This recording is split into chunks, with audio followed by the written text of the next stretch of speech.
जय हिंद। आज के इस लेक्चर में हम लोग प्रोडक्ट ऑफ थ्री वेक्टर देखेंगे। तो लेक्चर चालू करने से पहले आप लोगों को थोड़ा सा रिक्वेस्ट है कि अभी तक हमारे चैनल को सब्सक्राइब नहीं किए तो सब्सक्राइब कर ले और बेल आइकन का दबा दें। हाँ, अपने दोस्तों के साथ शेयर करना नहीं भूलिएगा। चलिए इस लेक्चर को शुरू करते हैं। देखिए, अगर हमारा वेक्टर कैलकुलस का अगर इंट्रो लेक्चर नहीं देखे तो आपको आई कार्ड में मिल जाएगा, वहां से आप देख लीजिएगा। तो चलिए हम लोग बात करते हैं प्रोडक्ट ऑफ थ्री वेक्टर का। तो देखिए, प्रोडक्ट ऑफ थ्री वेक्टर से जो जनरली जो इसको हम लोग ज्यादा डीप में नहीं पढ़ेंगे क्योंकि आप इसको ऑलरेडी 10+2 में पढ़ चुके हैं। तो इससे हम लोग को जो क्वेश्चन एराइज होता है, जहां से क्वेश्चन पूछा जाता है ऑब्जेक्टिव और सब्जेक्टिव, वो चीज केवल इसको यहाँ पे पढ़ेंगे। उसके बाद हम लोग डिटेल में डाइवर्जेंस, ग्रेडियंट, कर्ल, ये सब सारी चीजों को हम लोग पढ़ेंगे जो हम लोग के लिए बिल्कुल नया होगा, जिससे क्वेश्चन ज्यादा मैक्सिमम एराइज होता है और हर साल एराइज होता है, तो उसको हम लोग जरूर पढ़ेंगे। चलिए, सबसे पहले आपको प्रोडक्ट ऑफ थ्री वेक्टर में कुछ कुछ कंडीशंस होता है जो ऑब्जेक्टिव में पूछा जाता है। जैसे आपको कुछ कंडीशंस दे दिया जाएगा और बोलेगा ये वेक्टर है या स्केलर वेक्टर है या मीनिंगलेस है या नॉट डिफाइंड है, इस प्रकार से पूछता है। तो चलिए इस पर हम लोग पहले बात करते हैं। देखिए, अगर सपोज कीजिए कि आपको कोई वेक्टर ए और बी वेक्टर के साथ डॉट करना है सी को, तो इस केस में ये वेक्टर है या स्केलर वेक्टर है या मीनिंगलेस है या नॉट डिफाइंड है, तो इसको कैसे पकड़ेंगे? देखिए, आप ध्यान दीजिएगा, जब भी आप किसी भी दो वेक्टर को डॉट प्रोडक्ट करते हैं तो वो स्केलर वेक्टर होता है। क्या होता है? स्केलर वेक्टर होता है। ओके, स्केलर वेक्टर होता है। ओके, और सिंपल से अगर स्केलर वेक्टर को, ये क्या है? ये वेक्टर है आपका, और सिंपल सी आप स्केलर वेक्टर को किसी भी वेक्टर के साथ मल्टीपल करते हैं सिंपल, तो ये दोनों क्या हो जाएगा? वेक्टर में कन्वर्ट हो जाएगा। तो अगर ऑब्जेक्टिव आपको दिया रहेगा ये क्या है? वेक्टर है, मीनिंगलेस है, नॉट डिफाइन है, तो आपको क्या याद रखना है? ये भाई वेक्टर है। क्या है? वेक्टर है। उसी प्रकार से दूसरा केस है हम लोग का। दूसरा केस ये है कि अगर आपको A cross B, vector A cross vector B cross vector C दिया हुआ, दूसरा कंडीशन। ओके, तो इस केस में ये क्या है? ये वेक्टर है, स्केलर वेक्टर है, मीनिंगलेस है या नॉट डिफाइंड है। तो देखिए, आप हमेशा याद रखिएगा, जब भी आप किसी भी वेक्टर को डॉट प्रोडक्ट निकालते हैं तो हमेशा स्केलर प्रोडक्ट ही देता है, स्केलर वेक्टर ही देता है। लेकिन अब जब भी आप किसी दो वेक्टर या तीन वेक्टर या फोर वेक्टर, चाहे जितना भी वेक्टर को आप क्रॉस प्रोडक्ट निकालते हैं, तो वो हमेशा क्या होता है? वेक्टर ही होता है, हमेशा वेक्टर होता है। जैसे सपोज कीजिए कि ये दोनों वेक्टर को हम लोग यहाँ पे क्रॉस प्रोडक्ट करेंगे तो ये वेक्टर होगा। ओके, और फिर ये तो ऑलरेडी वेक्टर है ही। ओके, और जब ये इसको क्रॉस प्रोडक्ट करने के बाद फिर इसके बाद इसके साथ क्रॉस प्रोडक्ट करेंगे तो फिर ये क्या हो जाएगा? वेक्टर हो जाएगा, यानी वेक्टर ही रहेगा। ओके, तो ये आप ध्यान रखिएगा, इस प्रकार से हमेशा वेक्टर होता है, यानी जब भी आप क्रॉस प्रोडक्ट करते हैं तो हमेशा वेक्टर ही रहता है, वो चेंज नहीं होता है। चलिए, अगर थर्ड केस आ जाए आपके पास, अगर आपके पास केस नंबर थर्ड आ जाए, जैसे vector A dot vector B cross C है, वेक्टर बी क्रॉस सी है, तो इस केस में ये क्या होगा? वेक्टर होगा, स्केलर वेक्टर होगा, क्या होगा? तो देखिए, जब भी इस प्रकार से, फिर यहाँ पे आप ध्यान दीजिएगा, ये दो वेक्टर को आप क्रॉस करेंगे तो ये वेक्टर दे देगा। क्या देगा? वेक्टर देगा। पहचानने का आसान तरीका है, ऐसे आप भूल जाएंगे, ऐसे आप इसको आप याद रखेंगे ना कि भाई ये इतना रहता है तो वेक्टर होता है, तो आपको माइंड से निकल जाएगा। तो आपको क्या ध्यान रखना है कि जब भी दो वेक्टर को हमेशा डॉट प्रोडक्ट करते हैं तो स्केलर वेक्टर मिलता है, लेकिन वही स्केलर वेक्टर को अगर सिंपल से मल्टीपल करते हैं किसी वेक्टर से तो वेक्टर देता है। और जब हम लोग किसी भी वेक्टर को क्रॉस प्रोडक्ट निकालते हैं, चाहे जितना भी वेक्टर हो, तो हमेशा वेक्टर ही रहता है, हमेशा वेक्टर ही रहता है। उसके बाद फिर देखिए, यहाँ पे दो वेक्टर को हम लोग क्रॉस प्रोडक्ट निकाल रहे हैं तो वेक्टर होगा, लेकिन ये वेक्टर है, ये क्या है? ऑलरेडी वेक्टर है। जब ये वेक्टर को इस ये वेक्टर के साथ डॉट प्रोडक्ट करेंगे, यानी दोनों को डॉट प्रोडक्ट करेंगे, तो क्या मिलेगा अपने को? स्केलर प्रोडक्ट मिलेगा, स्केलर वेक्टर मिलेगा। ओके, तो ये हमेशा आप याद रखिएगा, ये ऑब्जेक्टिव में पूछा जाता है, इसके लिए आपको इसको हम इतने डिटेल में बता रहे हैं। चलिए, केस नंबर 4 अगर हो, केस नंबर 4 है वेक्टर ए और vector B cross vector C. इस केस से रहे इस केस में रहे, देखिए जब भी ध्यान रखिएगा, जब भी आपका दो वेक्टर को क्रॉस प्रोडक्ट कर रहे हैं तो उसको नेसेसरी, अगर आप चाहते हैं कि वो स्केलर वेक्टर में रहे या वेक्टर में रहे, तो यानी वो डिफाइन हो, तो हमेशा अगर एक बार क्रॉस प्रोडक्ट किए हैं तो उसको डॉट प्रोडक्ट करना होगा या तो इसको क्रॉस प्रोडक्ट रिन्यू करना होगा। जैसे सपोज कीजिए यहाँ पे दो क्या है आपका क्रॉस प्रोडक्ट है, उसके बाद क्या हो रहा है, सिंपल इसे आप मल्टीपुल कीजिए, तो सिंपल इसे आप मल्टीपुल करने जाएंगे तो ये नॉट डिफाइन हो जाएगा। क्यों? या तो ये वेक्टर के फॉर्म में, वेक्टर क्या है, डॉट प्रोडक्ट पढ़े हैं ना, वेक्टर प्रोडक्ट पढ़े हैं, तो यहाँ पे ना डॉट प्रोडक्ट है ना वेक्टर प्रोडक्ट है। ओके, वेक्टर प्रोडक्ट होने के लिए यहाँ पे क्रॉस होना पड़ता, डॉट स्केलर प्रोडक्ट के लिए, डॉट प्रोडक्ट के लिए यहाँ पे डॉट होना पड़ता। ओके, क्रॉस प्रोडक्ट के लिए, डॉट प्रोडक्ट के लिए, तो इसके में यहाँ कुछ भी नहीं है, तो यहाँ ये हो जाएगा, क्या हो जाएगा, नॉट डिफाइंड। ये हमेशा ध्यान रखिएगा, नॉट डिफाइंड है। Okay, not defined.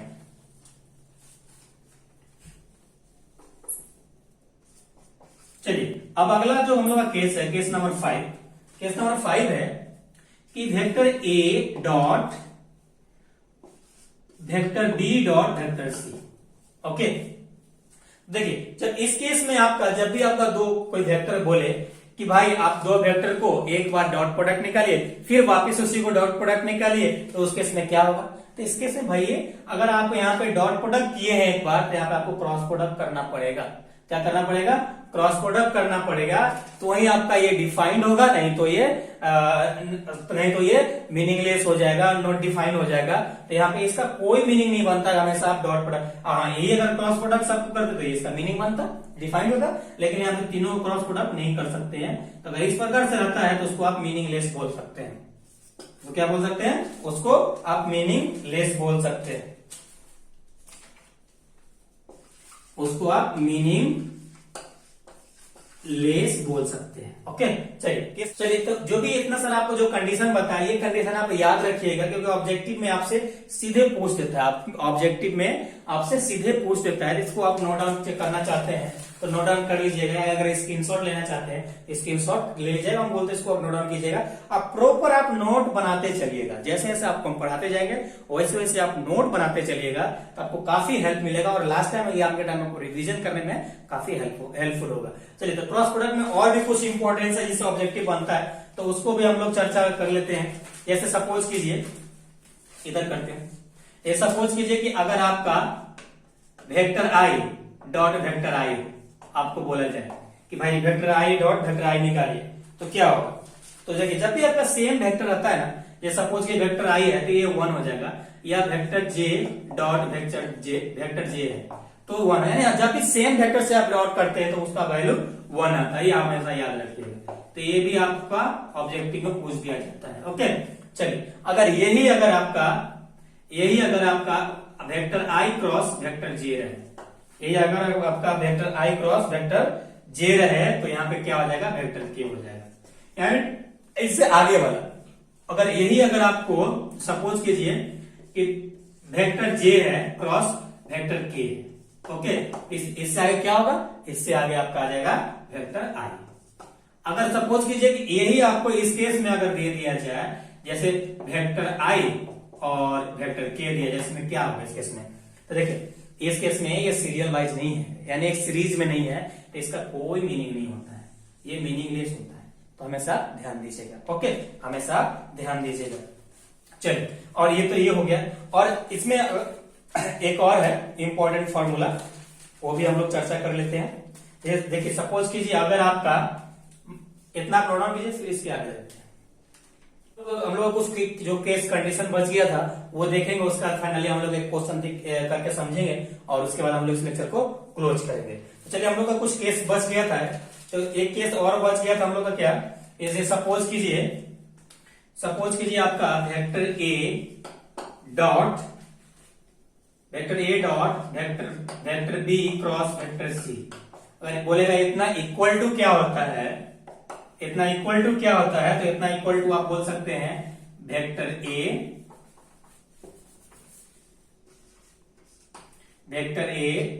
Vector B vector C, और इसी को हम लोग ऐसे भी लिख सकते हैं वेक्टर ए वेक्टर बी और वेक्टर सी।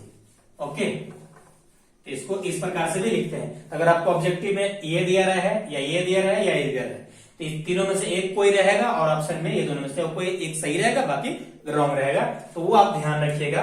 ओके, ये बाकी इतना ध्यान रखिएगा। और इसी से हम लोग का न्यूमेरिकल भी बनता है, ये भी आप ध्यान में रखिएगा। इस कंडीशन को अप्लाई करके हम लोग वॉल्यूम निकाल पाते हैं। क्या निकालते हैं? वॉल्यूम निकालते हैं।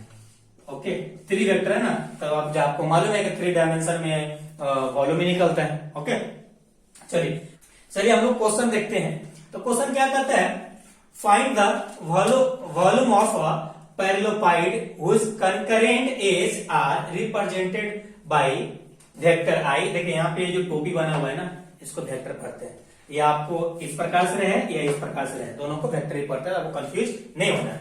तो vector i plus 2 J vector plus 3 के वेक्टर कॉमा 3 आई वेक्टर प्लस 7 जे वेक्टर माइनस 4 के vector and I vector minus 5 J vector और प्लस 3 के वेक्टर। तो आपको पैरेललोपाइड का आपको वॉल्यूम निकालना है। तो वॉल्यूम निकालने के लिए आपको मालूम है कि ये फॉर्मूला को हम लोग यूज करेंगे, इसको यूज करेंगे। तो सबसे पहले इसमें क्या है? आपको बी क्रॉस सी निकालना है। तो बी क्रॉस सी निकाल सबसे पहले, तो हम लोग को इसमें कुछ दिया नहीं है, तो हम लोग को इसमें मानना पड़ेगा। तो चलिए इसको हम लोग सॉल्व करते हैं क्वेश्चन को और अच्छे से इसको समझने की कोशिश करते हैं। ओके, चलिए गिवन में दे रखा है, हम लोग मान भी लेते हैं, के साथ दोनों काम हो जाएगा। लेट वेक्टर ए बराबर हम लोग मान लेते हैं, वेक्टर ए बराबर हम लोग मान लेते हैं। पहला क्या है जी? पहला है vector i plus 2 J vector plus 3 के वेक्टर। ओके, और इस वेक्टर बी बराबर हम लोग मान लेते हैं, वेक्टर बी बराबर हम लोग क्या है? 3 आई वेक्टर और प्लस 7 जे वेक्टर और माइनस 4 के वेक्टर।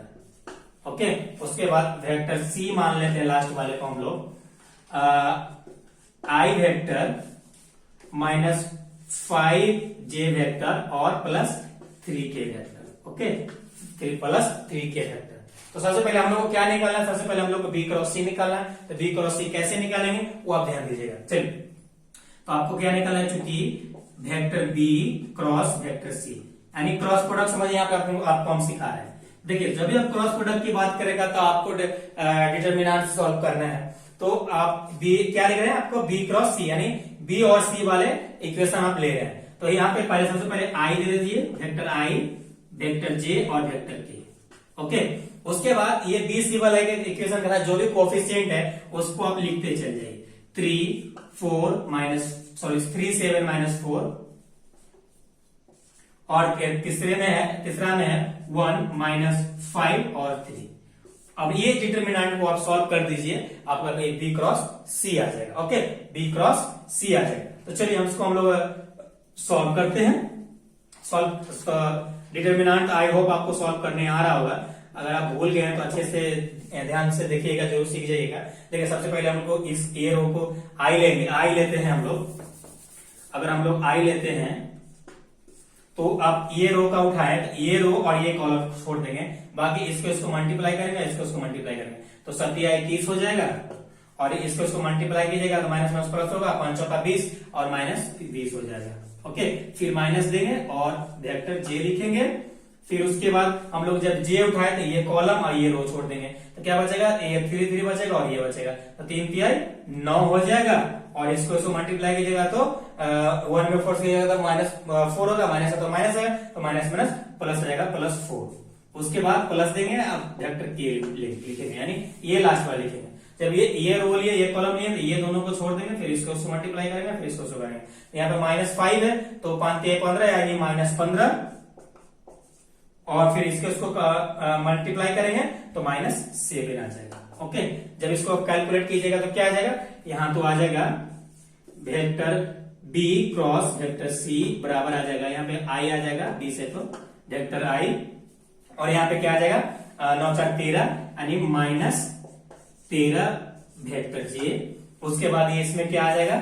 इसमें आ जाएगा 7 5 12 यानी 22 आ जाएगा, माइनस 22 के आ जाएगा। ओके, तो ये हम लोग का रह गया क्या, बी क्रॉस सी निकाल लिया, बी क्रॉस सी निकाल लिया। हम लोग को निकालना क्या, वॉल्यूम। तो वॉल्यूम इसको बोलते हैं, अब एक बार ए के साथ डॉट करेंगे तो ऑटोमेटिक हम लोग को वॉल्यूम आ जाएगा। ओके, तो चलिए हम लोग इसको डॉट प्रोडक्ट करते हैं।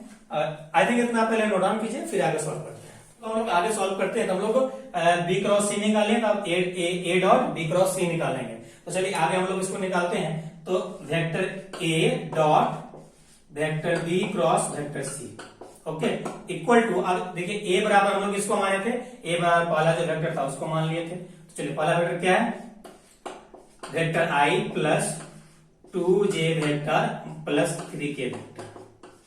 अब इसको क्या निकालना है, डॉट निकालना है, डॉट प्रोडक्ट निकालना है। ओके, डॉट प्रोडक्ट निकालना है। चलिए देखिए, डॉट प्रोडक्ट का सिंपल मल्टीप्लाई में फर्क होता है, अभी आपको बताएंगे क्या फर्क होता है। चलिए अभी ये हम लोग का एक वेक्टर आया है, इसके साथ डॉट प्रोडक्ट करेंगे, तो i vector minus 13j vector minus 22k vector. Okay, अब देखिए सिंपल मल्टीपल में वेक्टर में डॉट प्रोडक्ट में क्या फर्क होता है। डॉट प्रोडक्ट में केवल आई वाले के साथ मल्टीप्लाई करेंगे और जे वाले के साथ के वाले के साथ। लेकिन यही सिंपल अगर मल्टीप्लाई आता है तो आई वाले को सबसे गुना करेंगे, जे वाले को सबसे गुना करेंगे, के वाले को सबसे गुना करेंगे, तब जाकर हम लोग का सिंपल मल्टीप्लाई होता है। तो ये फर्क है। ओके, चलिए अब यहां से हम लोग आई को मल्टीप्लाई करेंगे, तो आई इंटू आई आपको बताएंगे 1 होगा। चलिए तो आई डॉट आई 1 हो जाएगा, यहाँ 1 लिखेंगे। फिर इसको मल्टीप्लाई करेंगे तो 13×26 आई है 1 हो जाएगा, सॉरी जे 1 हो जाएगा, यानी 13×26 रहेगा। ये माइनस माइनस क्या हो जाएगा, माइनस हो जाएगा, यानी 26 हो जाएगा। ओके, फिर अब देखिए, अब इसको मल्टीप्लाई कीजिएगा तो के तो 1 हो जाएगा, और 22 इंटू 3 तो 66 हो जाएगा। क्या हो जाएगा, 66, 3 दूना 66 हो जाएगा। ओके, ये हो जाएगा। सबको आप ऐड कीजिएगा, तो ऐड कीजिएगा तो कितना आ जाएगा, देखिए यहां से एक माइनस के समझिए 25 है, 25 है, यहां से क्या आ जाएगा, ये 6 5 11, 6 5 11 और 7 2 8 है 9, एंड इक्वल टू इतना आपका आया -91 आएगा। ओके, -91 आएगा। चलिए, तो हम लोग यहाँ पे क्या पूछा था, वॉल्यूम पूछा था, तो हम लोग इस यहाँ पे लिखेंगे वॉल्यूम। तो वॉल्यूम में तो भाई माइनस प्लस का कोई लफड़ा ही नहीं होता है, सिंपल से हम लोग लिख देंगे 91 m। सपोज कीजिए अगर मीटर में होगा तो MQ हो जाएगा। Okay, 91 MQ। तो ये आपका वॉल्यूम निकल गया। अगर आप चाहते हैं कि आपको हम लाइव क्लासेस लें तो आपको एक छोटा सा हेल्प करना होगा, क्योंकि अब देखिए लाइव क्लासेस यूट्यूब पे लेने के लिए 1000 सब्सक्राइबर नेसेसरी होता है, जरूरी होता है। तो ये आप लाइव क्लासेस ले सकते हैं, लाइव कर सकते हैं यूट्यूब पे। तो अभी हम लोग को लगभग 125 का स्टूडेंट कम रहा है, तो आप ज्यादा से ज्यादा वीडियो को शेयर कीजिए, अपने दोस्तों को बताइए, और मैक्सिमम आप शेयर करते रहिए। ऑटोमेटिक बहुत जल्द हम लोग 125 जो हम लोग का बच्चा है वो हम लोग अचीव करेंगे, और फाइनली हम लोग बहुत जल्द लाइव क्लासेस पढ़ेंगे। तो आपको थोड़ा सा हेल्प करना होगा शेयर करके। तो आपको जरूर, आप लोग से रिक्वेस्ट थोड़ा सा कि आप लोग शेयर जरूर कीजिएगा, और हाँ, कमेंट करके जरूर बताइएगा कि वेक्टर आपको समझ में आया या नहीं आया, और पढ़ के मजा आया या नहीं आया। तो चलिए फिर मिलते हैं नेक्स्ट लेक्चर में, जब तक अपना ख्याल रखिए। Thank you, love you all. और हाँ, नोट जरूर बनाते जाइएगा।